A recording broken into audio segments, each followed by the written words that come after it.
Viewers, আমি শুক্লা রয় house কিচেনের তরফ থেকে আপনাদের জানাই সাদর অভিনন্দন।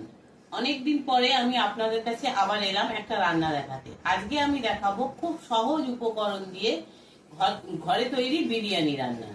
এর জন্য যা লাগবে, প্রথমেই আমার লাগবে বিরিয়ানির চাল। এই চালটাকে আমি ভিজিয়ে রাখবো, রেখে 30 মিনিট ভিজিয়ে রেখে দেবো ধুয়ে। এছাড়া লাগবে আমার আলু,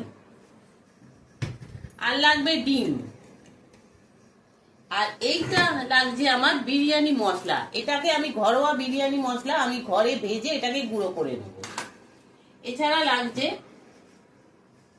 পেঁয়াজ, লাগছে বেরেস্তা করার জন্য কিছুটা পেঁয়াজ লাগছে, আর মাংস করার জন্য কিছুটা পেঁয়াজ। এছাড়া টমেটো লাগছে, আদা রসুন লঙ্কা। আর এই মাংসটাকে আমি দই দিয়ে ম্যারিনেট করে রেখে দিয়েছি। আর এছাড়া যে অন্য মশলাগুলো লাগছে, এর মধ্যে আছে হলুদ, লঙ্কা, ধনের গুঁড়ো, জিরের গুঁড়ো, আর লাগছে ঘি। এই দিয়ে আমি রান্নাটা শুরু করব। আমি প্রথমেই চালটাকে ধুয়ে আধ ঘন্টার মতন ভিজিয়ে রাখবো, তারপরে আবার আপনাদের কাছে ফিরে আসছি।